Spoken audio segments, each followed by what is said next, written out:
Vamos, 3, 2, 1. Aplaudimos y celebramos que estamos iniciando la segunda temporada. Se da las gracias a todas las personas que nos siguen en YouTube y en nuestras redes sociales. Dado que hemos recibido mucho cariño y aceptación, es que hemos aventurado a hacer otra temporada con entrevistados de lujo y temas de gran interés. Queremos agradecer especialmente a la Cooperativa de Nuevos Medios e Industrias Creativas de la región de Los Lagos. Sin su aporte y apoyo no habría sido imposible este segundo impulso. Un aplauso. Un aplauso. El tema de hoy, chiquillos, el reino invisible, hongos, conciencia y la memoria de lo sagrado. Antes de que existieran los humanos, antes incluso de que los árboles aprendieran a alzar su sombra, los hongos ya estaban aquí. Antiguos, silenciosos, tejiendo redes invisibles bajo la tierra, conectando raíces, compartiendo información, sosteniendo la vida sin pedir protagonismo. Desde tiempos ancestrales, algunas culturas aprendieron a escucharlos. Entendieron que ciertos hongos no solo nutren el cuerpo, sino que dialogan con la conciencia, que pueden abrir puertas interiores, revelar otras formas de percibir la realidad y acompañar procesos profundos de sanación.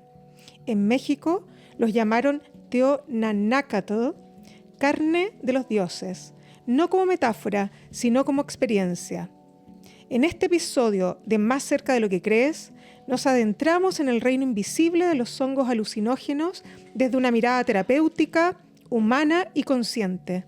Nos acompaña Isabel Villegas, psicoterapeuta humanista transpersonal y gestalt, facilitadora de procesos con hongos y activista psiconáutica, para conversar sin dogmas ni recetas sobre conciencia, sanación y responsabilidad. Eso, bienvenida, Isabel. Muchas gracias por estar acá con nosotros. No, gracias a ustedes por la invitación. Me alegro mucho que ya estemos en la segunda temporada. No me he perdido los capítulos. Qué bueno. Es una rama que yo algo conozco en lo personal, pero no me dedico mucho más allá de lo que tú justamente en la presentación de este mundo invisible, hablarlo y abarcarlo también de una mirada terapéutica. Así que muy agradecida por la invitación. Así me honra mucho también este proyecto, así que agradecidísima. Gracias. Muy bien, bienvenida. Salud. ¡Salud! Oh. Aprovechemos. Muy bien. Bueno, vamos a comenzar entonces esta conversación, que es una conversación relajada entre amigos, esa es la idea, ¿cierto? Sí. De temas que nos encantan y nos interesan. Así mismo. Claro, desde tu experiencia clínica y humana, Isabel, ¿qué te llevó a trabajar terapéuticamente con hongos psilocibios? Uy, a ver, me acerqué a los hongos de una forma como persona y después en el camino de una forma profesional. Y aquí entra lo místico, lo onírico, más allá de acercarme a los hongos como tal, yo desde muy pequeña tuve este mundo simbólico y creo que primera vez que lo voy a comentar tan abiertamente porque no son cosas que uno lo hable con todas las personas tampoco. Pero a los 5 años yo me acuerdo perfectamente que yo soñaba, mi madre tiene un cuadro con flores, muy bonito, hasta el día de hoy está en su living, y yo cuando era chica soñaba con ese cuadro, y soñaba que dentro del cuadro habían duendes, como duendes que se aparecían, se asomaban, y estos duendes tenían martillo, como instrumentos de, claro, como taladro, cosas así. Y yo pensaba que soñaba eso. Pasaron los años, duendes constructores, eran duendes constructores, y los pitufos. Y pasaron los años, ya después de adulta, yo le comento esto a mi madre, y mi madre me dice así como, nosotros como te veíamos hablar con el cuadro. Entonces, sueño, no sueño, realidad, ficción, intuición, paranoia, no... Pero desde muy pequeña me acerqué a este mundo onírico, simbólico. Si bien no crecí en un ambiente como de naturaleza y bosque, pero hay una conexión muy profunda también con eso. Entonces, ahí empezó mi camino, llamémoslo más místico. Y luego de eso, entré a estudiar publicidad, algo nada que ver. no me gustó, no me hallé. Era como, dentro de eso lo único que me gustaba era la psicología que daba la publicidad. El marketing olfativo, la persuasión, como que lo encontraba entretenido, pero No te llenaba. no me llenaba. Me quedaba un semestre por terminar y dije, abandono. No puedo con Mamá te esto. quiso matar. No, ¿No? pero con la mirada, la mirada ahí. No, pero no, fue súper entendible igual. Y ahí siempre he estado como en un camino de conocerme, como una sed de conocerme, que puede sonar muy bonito, pero ojalá no romantizarlo, porque igualmente existencialista, igual es denso, es pesado tener una mente tan estricta, tan profunda. Autocrítica, como mucha observación. Y ahí entré a lo que es directamente con el enfoque de la psicología transpersonal, que en el fondo hay 4 grandes fuerzas de la psicología y la transpersonal trabaja en los mismos campos que los otros enfoques, las grandes fuerzas, que es mente, cuerpo y alma, pero la transpersonal le agrega este campo espiritual. Pero no es una espiritualidad en el fondo holística, se tiende a confundir con lo holístico. La espiritualidad es en base al autoconocimiento, a la autoexploración. Yo dije, acá es. Y obviamente dentro de lo que es la psicología transpersonal te pasan estados ampliados de conciencia, con sustancia, respiración holotrópica, no solamente con sustancia, pero llevarse también a estos estados. ¿Y eso es parte de la malla curricular de lo que ustedes estudian? Es parte de lo que es la transpersonal, humanista transpersonal. Entonces, claro, y siempre me ha gustado, como tengo esa sed, encontré una gran herramienta en mí. Por eso digo que primero me acerqué de una forma personal y después descubrí que esto sí tiene relación con salud mental, con autoexploración, con desarrollo humano, con la psiconáutica, que psiconauta significa navegante de la conciencia. Entonces desde ahí también yo dije, perfecto, a mí me gustan estas cosas, me re gustan, así que ahí empecé también yo misma a experimentar. Y mi primer viaje en hongo fue muy bonito, fue en Chiloé, fue como súper contenido. Y yo dije, aquí hay un mundo que no me lo está dando tampoco otra sustancia. Como que el hongo en particular tampoco es como decir, como el hongo me dijo que me dedicara a esto, no. Sino que con la autorización, el respeto y el permiso, eso también fue dándomelo con el tiempo. Pero yo muy desde la teoría siempre, como del estudiar y después también desde la experiencia propia. Y ahí empezó mi camino, empecé a sentir que esto tenía un gran potencial, experimentándolo primero yo y después con consultantes, pacientes. Y ya llevo 7 años en esto y veo cómo esto ayuda mucho a las personas. Y ahí empezó mi camino. ¿Y cómo es el marco legal en Chile con respecto a poder utilizar hongos o algún tipo de sustancia alucinógena en un camino de conciencia transpersonal y de autoconocimiento? Claramente ilegal, lista número 1, está prohibido, una dentro de las drogas más peligrosas que no. Está catalogado como una de las más peligrosas. Y es más, a mí me llama mucho la atención porque no sé si se acuerdan de la noticia de una mujer que estaba en el aeropuerto y se desnudó y gritaba y las noticias decían mujer en peligrosa sustancia alucinógena, hongos, y a las semanas después se arroja la noticia que el MinSal iba a empezar a hacer estudios como a regular esto en Chile. ¿Puede haber sido como un teatro quizá? No lo sé, no lo sé. A mí, yo sí puedo decir que encontré ahí una cierta esencia, no sé, es como... ¿Cómo te tiráis una noticia así? Como que satanizando la sustancia y después, las semanas después, el MinSal quiere trabajar esto de una forma y regularlo. Que eso también es un tema que ¿Investigaciones? Claro, para regularlo acá en Chile. Bueno, formé parte de las 4 mesas de las comisiones para este trabajo con el MinSal, donde específicamente mi mesa fue sobre la ética y responsabilidad de los profesionales. se supone que en este año vamos a ver el tema de la regulación en torno a salud mental, terapia con esto, pero lo veo muy difícil que esto se llegue a legalizar como por un tema de desarrollo personal. O sea, esto va a ser solamente tratado para salud mental. Y considero que igual es importante empezar a hablar desde la experiencia de uno, porque hay muchas personas, cuando se hace de una forma responsable, claramente, ayuda mucho para el desarrollo personal, para conocerte. Pero vamos a ver qué es lo que pasa ahora en este año, si es que sale, pero se debería ya estar regulando ya el uso de hongos, pero de una forma terapéutica, como no recreativo, no por desarrollo personal. Va a estar muy lejano eso. Igual el mundo de los hongos es relativamente, o sea, bueno, es absolutamente ancestral, pero es relativamente nuevo para nuestra cultura. ¿En qué sentido? Hace súper poco tiempo era parte de la botánica y ahora tiene su propia categoría. Es un mundo nuevo que se abrió, ya no son animales, ni vegetales, ni no sé qué, ¿cachai? Y aparece de toda esta gente que ha probado los hongos, esta conexión con el planeta, con el universo. De hecho, hay gente, si nos vamos a la teoría de los alienígenas ancestrales, hay teorías que dicen que el hongo tiene moléculas o está compuesto por cosas que no son de la Tierra y que la conexión que te da el consumo del hongo, aparte de conectarte con el planeta, de lo cual puedo dar fe, te conecta con el universo.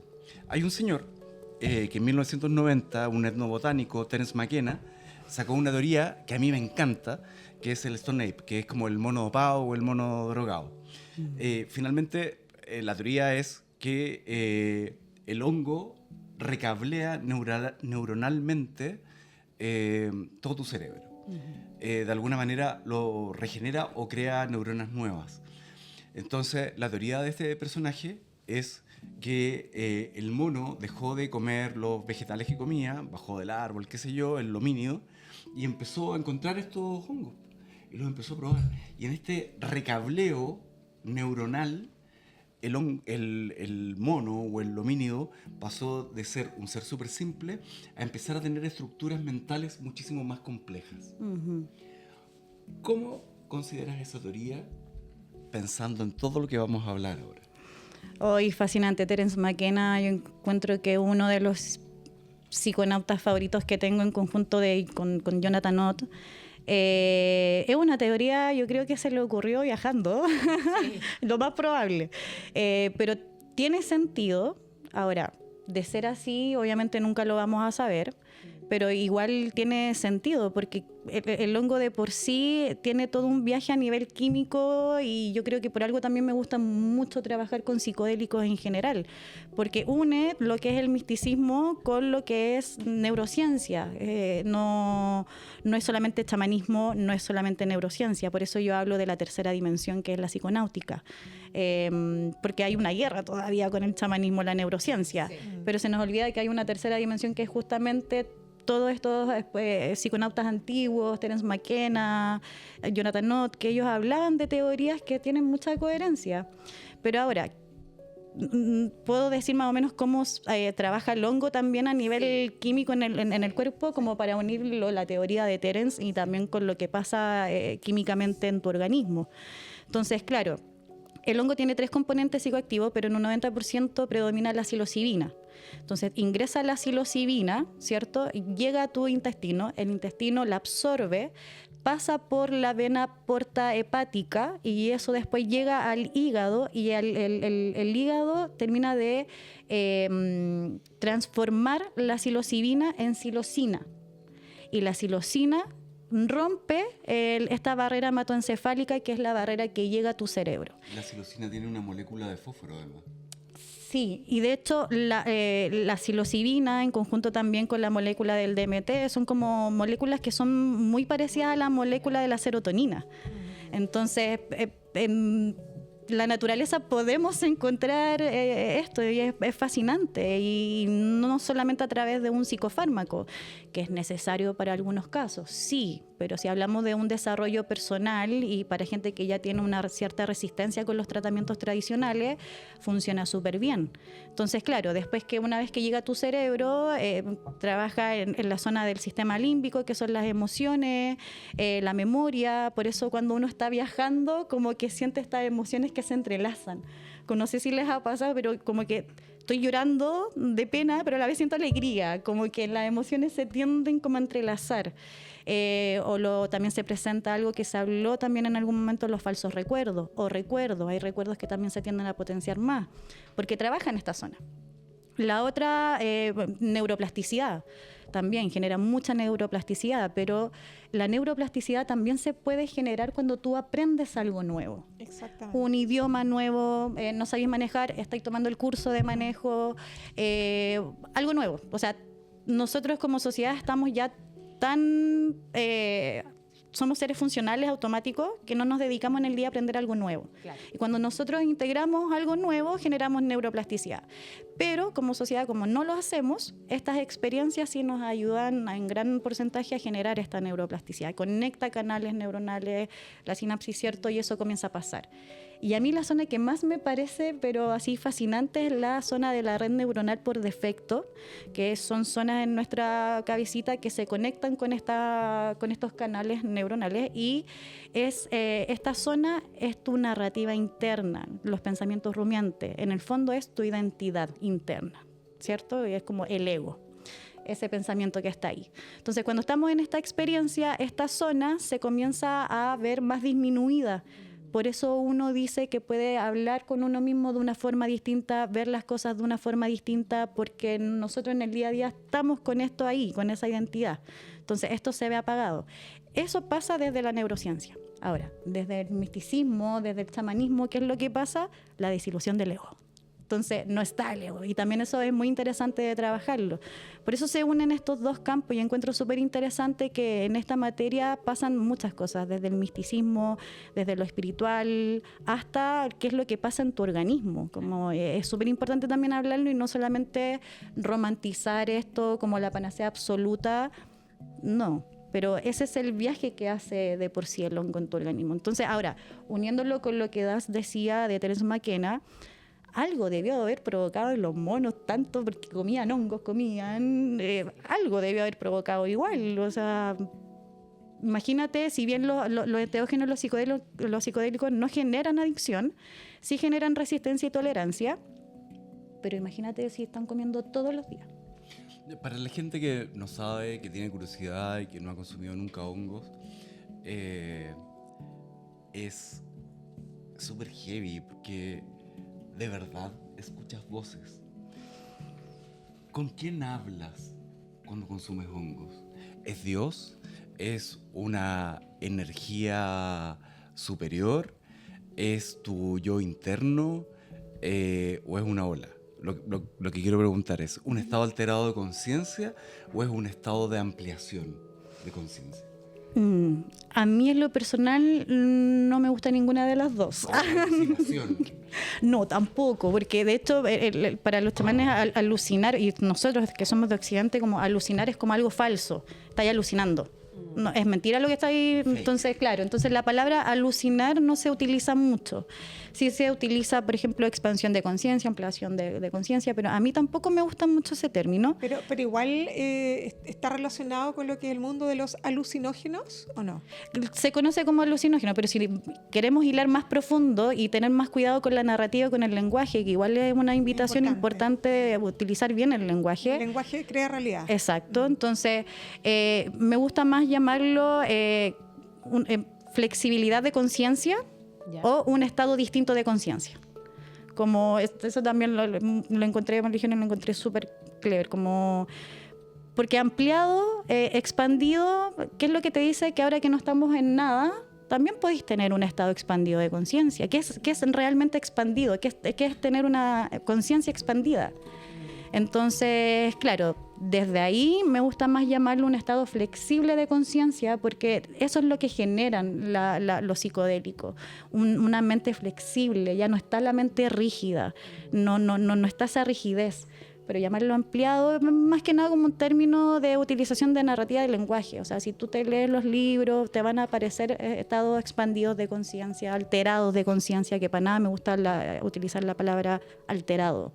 Como Esa es una experiencia sensorial completa. Exacto. Entonces me gusta más como llamarlo un estado flexible de conciencia o un estado distinto de conciencia. ¿Y tú crees que acá, por lo menos en Chile, todavía hay mucho tabú con este tema? Demasiado. O sea, ahora, Chile está bien avanzado a comparación de otros países, pero sí siento que el auge está potente. Yo creo que ahí es el punto clave. En Chile ya no es tan tabú, o sea, quizás para que se entienda, pero no sé si les ha pasado que tú ahora vas caminando por la calle y ves bolsitas de estas chiquititas de drogas botadas en la calle. Hoy en día siento que en Chile se está hablando más de drogas y creo que se está perdiendo el miedo a utilizar la palabra droga. Sustancia, igual hay otros términos, pero siento que en Chile no está siendo tabú, pero ahora hay un estímulo y un boom de información que en la cual ahí también la gente se pierde en la información. Entonces, claro, hay gente que llega por un tema de salud mental, otros por una rama más bien psiconáutica o una autoexploración, pero hoy en día tú le decías a alguien hongos psilocibos y saben, por lo menos, o por lo menos hongos adaptógenos, que no son psicoactivos, pero ya la gente está, siento que acercándose más al tema de las sustancias, y siento que el hablarlo desde la salud mental hizo que las personas también empezaran a saber más sobre drogas y en qué nos puede ayudar, como también en lo que no nos puede ayudar. Pero no es tan tabú. ¿Qué personas llegan a tu consulta? En el fondo, el consultante, ¿cuál es como el tema que más se repite cuando quieren hacer un viaje desde lo terapéutico? Principalmente gente que ya tiene una cierta resistencia con los tratamientos de depresión. Ya los psicofármacos ya no les ayudan y generaron también ya una resistencia con los tratamientos tradicionales y buscan otras opciones. Gente que está con cáncer terminal y se acercan también a estas experiencias para trabajar el simbolismo de la muerte-vida. Entonces también es muy bonito porque uno tiene esta experiencia en los viajes, como que tiene una sensación de muerte también. Entonces logras resignificar también la palabra muerte o lo que sientes con la muerte. Que pierdan un poquito el miedo. El miedo, del umbral de la transición. Porque sí, sientes la muerte, pero también sientes mucha vida. La vida. Y eso es súper importante porque estamos súper conscientes de que todos nos vamos a morir. Y no estamos conscientes de que todos estamos viviendo. Y suena súper cursi y suena súper de súper paquete, pero la verdad es que estamos en esta. O sea, estamos viviendo todo el rato pensando en que nos vamos a morir en vez de que tenemos que vivir. ¿Cachai? Y Estar más conectados con la vida. claro, y la posibilidad de esta experiencia sensorial, y lo quiero llevar para allá. Quiero que nos cuentes como cuál es la iniciación del viaje, qué es lo que pasa en tu cabeza, porque ponte tú, cuando yo he contado mis experiencias con hongos, incluso a gente muy mayor, y quedan locos, así es como... Y es difícil de explicar también. Aparte, que es Aparte, súper claro, difícil que hay de explicar. cortos de palabra. Claro. Sí, claro. Entonces pasa que dice, oye, esto no sé qué, y yo lo podré probar, pero voy a quedar loco, o me voy a volver paranoico, o qué sé yo. ¿Cuál es la experiencia? ¿Cuál es el proceso? Cuéntanos cuál es el proceso. Protocolo. Imagínate que es, claro, ¿cuál es el protocolo?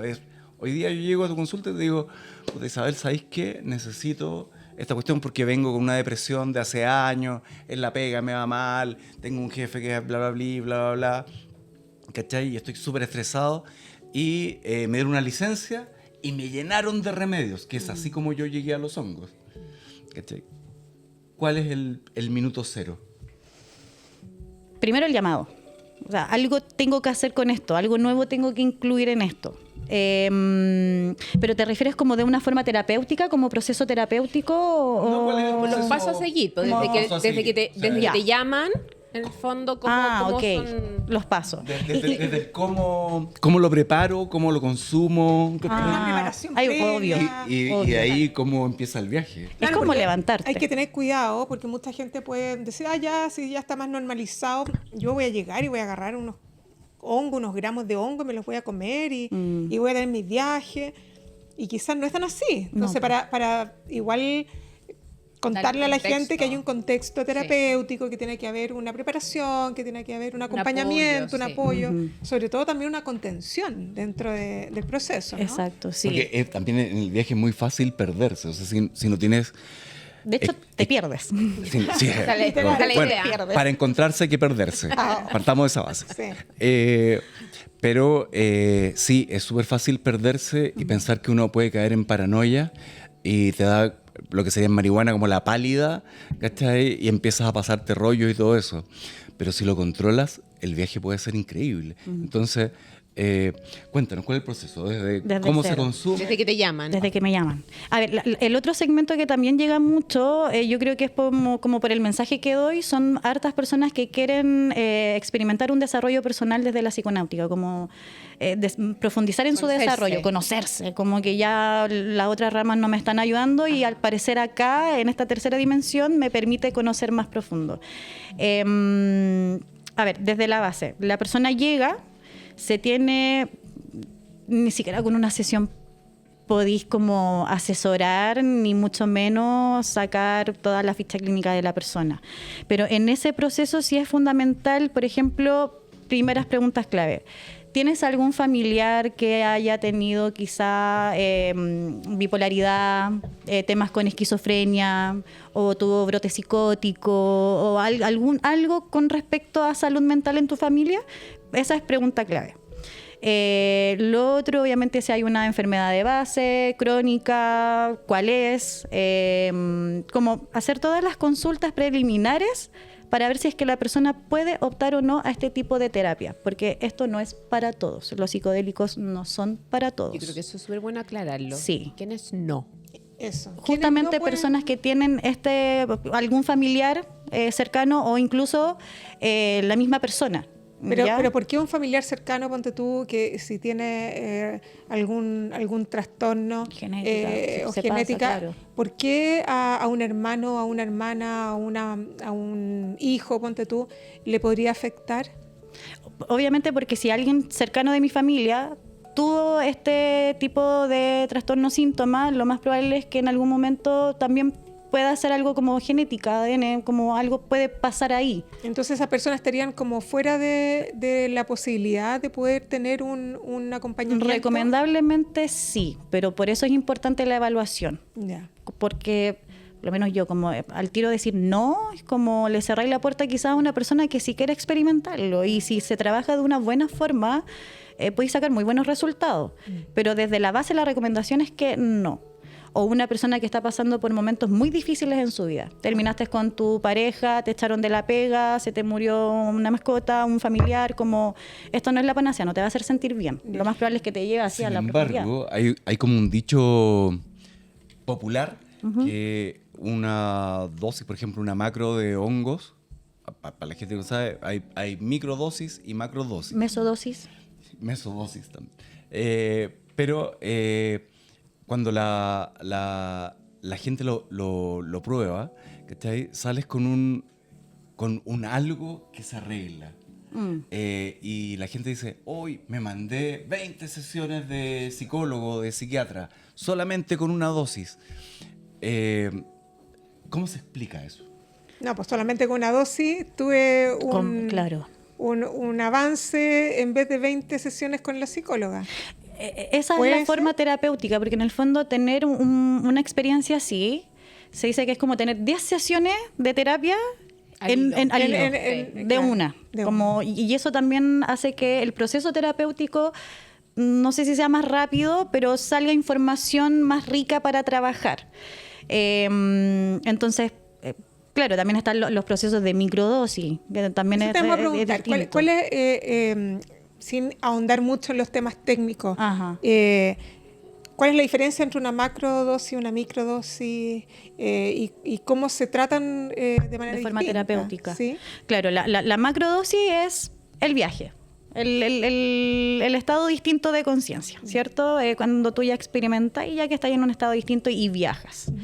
La microdosis son dosis que tú no tienes la sensación de viaje. Sí tienes que sentir al honguito en ti. De hecho, también es muy bonito como en un tratamiento de microdosis, como que hay algo aquí, el honguito está presente en mí, pero la sensación de viaje no está presente. Eres un ser funcional. No hay alucinación. No. Podéis salir a no trabajar. hay visión, podéis salir a trabajar, podéis hacer todo. Ya son dosis que van entre el 0.100 al máximo 0.300. Insisto, esto es como muy depende de la persona, porque no vaya a trabajar imagino una que el dosis peso, tan la pequeña, altura. claro, una persona pequeñita, un 0.100, dependiendo también de la resistencia que genere la persona. Pero y los tratamientos microdosis son más utilizados para personas que ya están generando una cierta resistencia con su tratamiento tradicional.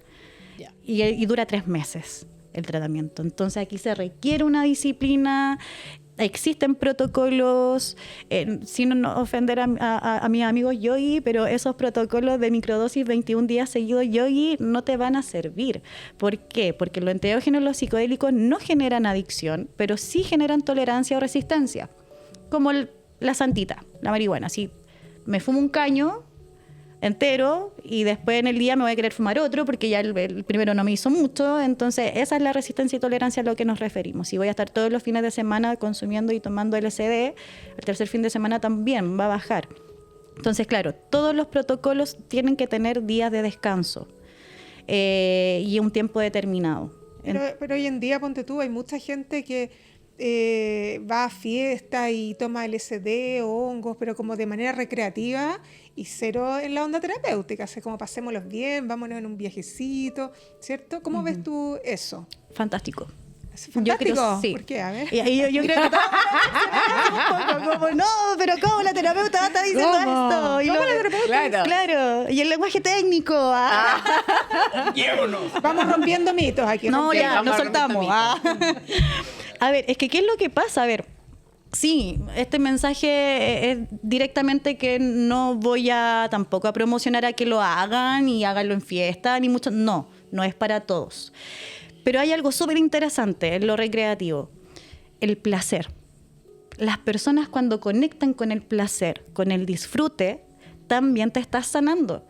Porque si ya en el cotidiano estamos con una mente rígida, siendo funcionales, una mente que es limitada, a veces, si estáis en un contexto seguro, primero, obviamente, no es lo mismo tirarse a algo en si vaya a Bellavista a si vas a una fiesta o algo que está mucho más controlado, donde están tus amigos seguros y donde tú también tengas la fortaleza de saber que vas a poder surfear el viaje. Si sientes que no, mejor no lo hagáis, con miedo no.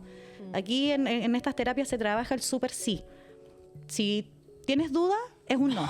Tiene que ser un súper sí. ¿Estás dispuesto? Sí. Perfecto. No que no hay haya ninguna duda. alguna edad que tú recomiendes? Porque Después de los yo creo- 21 años. Claro, porque yo creo que un chico, no sé, de 14, 16 años quizás no está preparado para poder tener una experiencia de este tipo. ¿O me no. equivoco? No, obviamente no. No, yo recomiendo También es por el tema del desarrollo del cerebro, que a los 18, Claro. 21 años, de ver los recién 21 años ya termina se comienza, claro. de Sí. formar. Exacto, pero en lo recreativo yo siento que sí hay un tema muy importante que hay que empezar a hablarlo, como sí, salud mental, hacerlo con un profesional que de verdad sepa, porque hoy en día tú te metías a Instagram y hay muchas personas ofreciendo ceremonias de hongo y esa persona ya la ceremonia no es ceremonia, a ti no te rige ningún altar, tú lo que haces es una sesión terapéutica, pero no O sea, está ceremonia. fuera de lo que es una ceremonia, como por ejemplo con plantas sagradas como ayahuasca, guachuma y Claro. todo eso. Y hay hoy en día, como esto es algo que ya se está hablando más, por ejemplo, en tu pregunta anterior de que si es tabú o no, yo considero que ya no, porque también hay muchas personas que están facilitando medicina y no tienen ninguna base, más allá que la buena intención. Pero la buena intención también sabemos que no lo es todo. Entonces también es importante, y yo creo, insisto, por eso me gusta tanto este mundo, porque une este misticismo también con lo científico, como que tiene ese equilibrio. Pero yo te puedo hablar desde la salud mental, y cuando a mí me hacen esta pregunta, justamente que me la han hecho en conversatorio, en charla, como qué piensas de lo recreativo, está perfecto. Si la persona tiene que conectar con el placer también para salir de esa rigidez y ver qué es lo que pasa. Pero con ahí... responsabilidad. Acá en una sociedad tan compleja como esta, donde todo es caro menos los sueldos, donde todos pelean por tener un pedazo de algo, ¿cachai? Estos escapes, de alguna manera, ya sea hongo u otras drogas, son los que te dan la posibilidad. La otra vez teníamos acá como charlista Pero depende de la al droga. Sergio Fritz y le preguntábamos, ¿Chile es un país mágico? Sí, claro, es un país mágico. Chile es un país donde consumimos drogas, somos famosos por eso. Por ejemplo, la otra vez yo conversaba con un colega español y me decía, pero ustedes fuman la marihuana sola. Ah, claro. Y tiene que ser con tabaco. ¿Por qué tiene que ser con tabaco? Estamos súper locos. Así Sí. como... No, o sea, yo considero que sí, pues Chile de hecho tiene una tasa bien importante de ser un país bien adicto. Mira. Bien adicto. Ah, mira. Sí, y de hecho el segmento que más busca este tipo de terapia son mujeres, más que hombres, porque justamente la mujer está más propensa a tener síntomas depresivos. La depresión postparto, la premenstrualidad, los síntomas premenstruales, la menopausia, o sea, La crianza. la crianza. El nido vacío. Exacto, entonces hay un porcentaje bien importante que las mujeres son las que más buscan este tipo de terapia. Pero insisto, como perderle el miedo a las palabras recreativo, placer, disfrute. Yo creo que cuando tú comienzas a trabajar esos conceptos con mis pacientes, cuando lo hablamos, empiezan a entender realmente de qué se trata esto. Como que sí, yo les digo, está esto preliminar, que son las sesiones de asesoramiento donde yo le explico esto mismo a mis pacientes, cómo hace el viaje el hongo en tu organismo, cuáles son las zonas que se activan, más allá de las preguntas también que son fundamentales.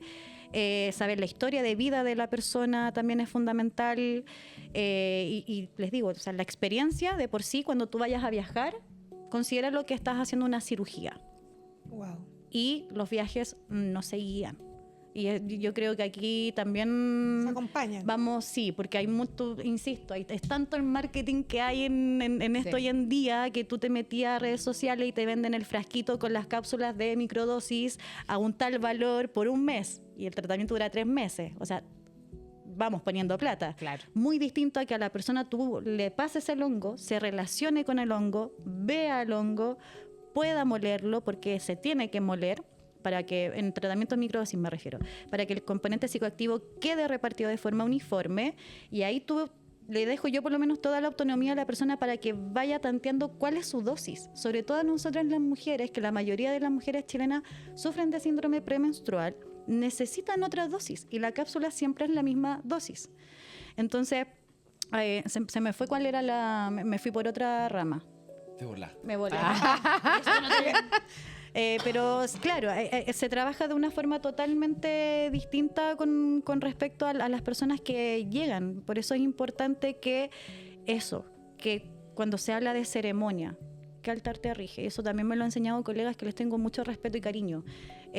Los viajes no se guían. Ahí es el hongo, que es una llave a la puerta de tu percepción. Como tampoco es una frase que yo repito mucho, es: dime cómo estuvo tu viaje y te diré cómo está tu mundo interno. Porque es Tiene una relación. puerta, se te abre, te está mostrando tu mundo interno. No ¿Hay es que el viajes hongo malos? Yo utilizo 3 conceptos: buenos viajes, viajes desafiantes y viajes malos. El viaje desafiante es cuando lograste rendirte. Cuando tú antes dijiste, como si tú logras controlar el viaje, ese control se transforma al ríndete.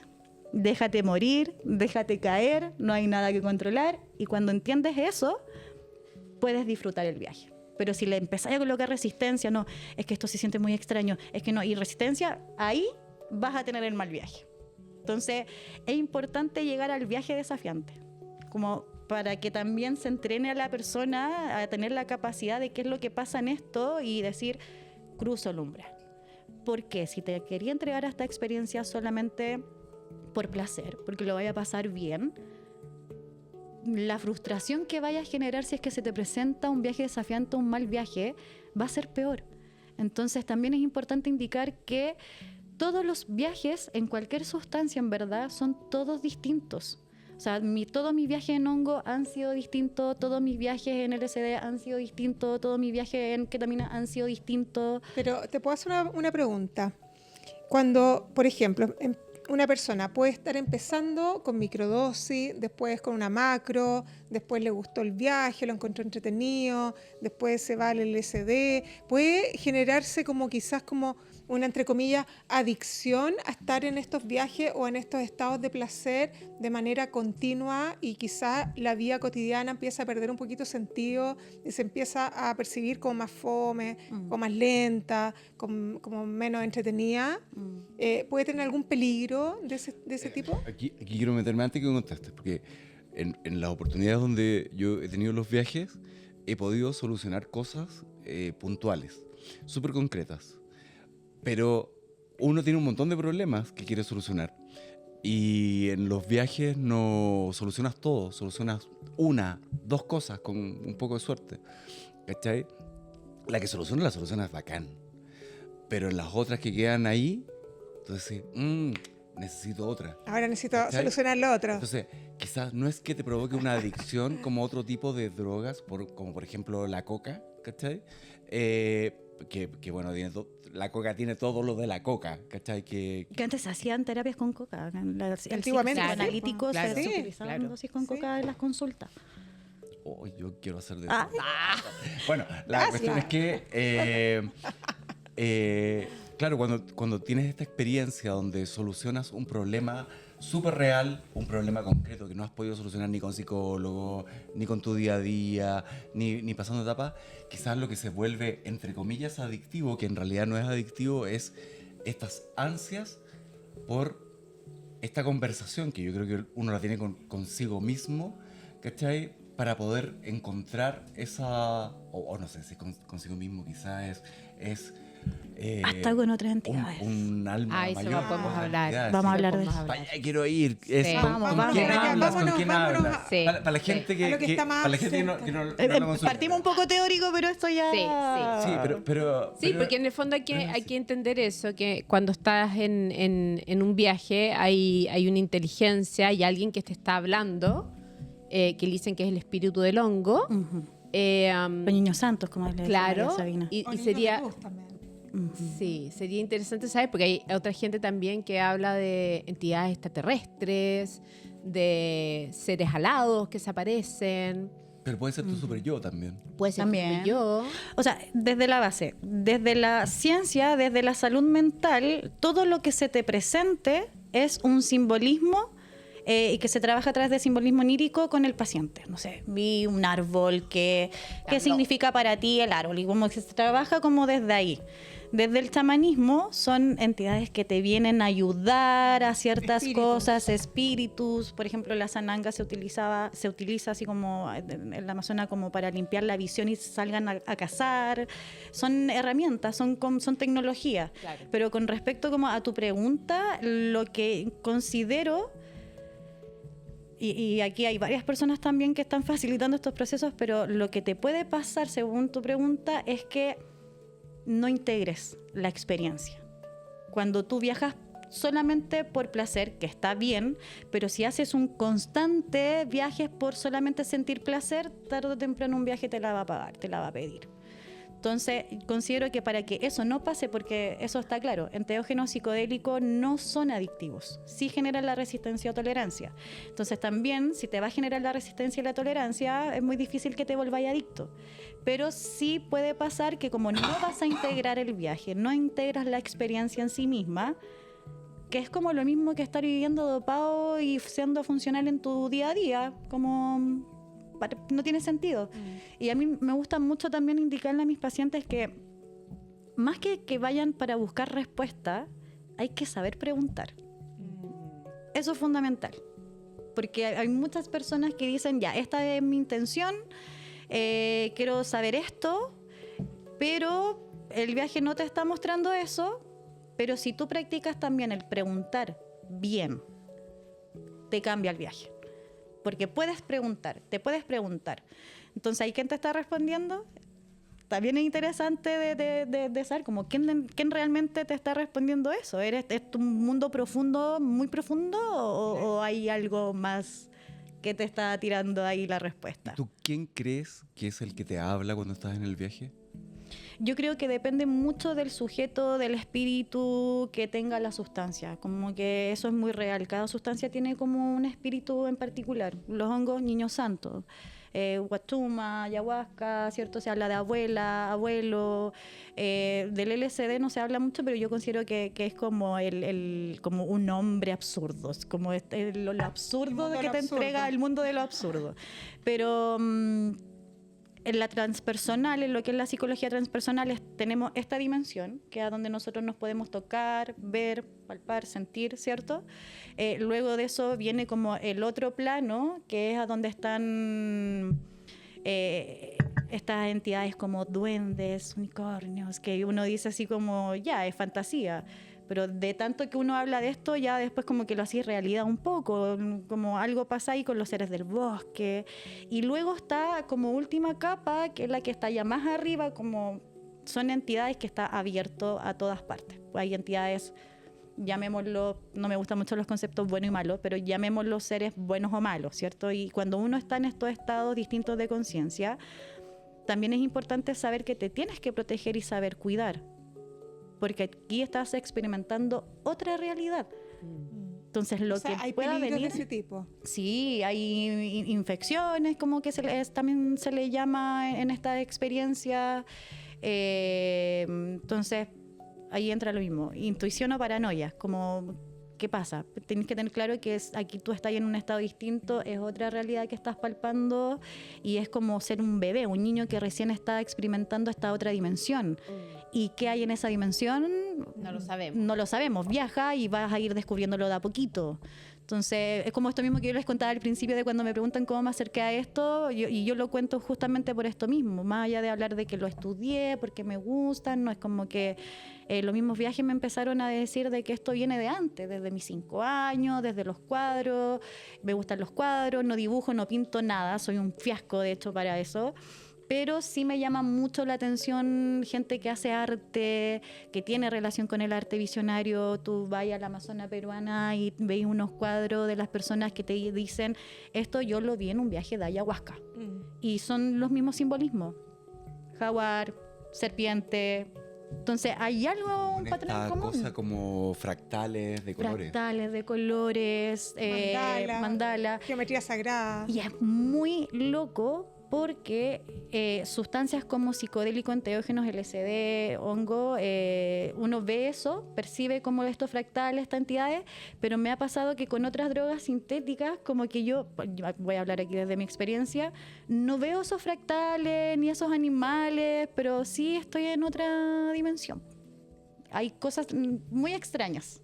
¿Y tú ves una diferencia entre lo que son las plantas sagradas, naturales, entre comillas, a lo sintético, a las drogas sintéticas? Sí, la energía es totalmente distinta. O sea, si ya de por sí todas son distintas, ya el viaje te va a mostrar también diferentes zonas. ¿Y tú recomiendas más algo natural o da lo mismo según tu visión de Según terapeuta? mi visión de terapeuta, siempre va a depender de lo que quiera la persona conseguir y buscar. La ketamina también se está haciendo estudios para trabajar también cortisol, la ansiedad, ¿cierto? En dosis controladas.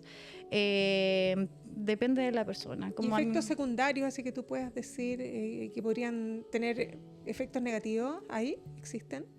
Te puede dar, si es que no está en un ambiente controlado, un brote psicótico, claramente. Por eso es importante que esto se acompañe de profesionales que sepan contener los toques. De repente tú veí en redes sociales personas que facilitan estos procesos y están grabando a las personas que están en el viaje y ves a un facilitador cómo lo abraza y y eso puede ser súper invasivo. Entonces es súper importante llegar a acuerdos con las personas antes de... Hay personas que no les gusta que la toquen y que si tú llegas a tocarla le puedes provocar algo también a esa persona en el viaje. Entonces, todo tiene que ser, y todo es una danza que tiene que estar bien también como manejada entre profesional y consultante. Vamos a hacer un break Se ha terminado este primer capítulo No te de puedo esta creer. segunda temporada. Sí. Pasó, Rápido, volando. Muy entretenida. para hacer el chiste, pero ya bueno, pasó volando. Vamos a volver con hongos, dimensiones paralelas y otras cosas que están más cerca de lo que tú crees.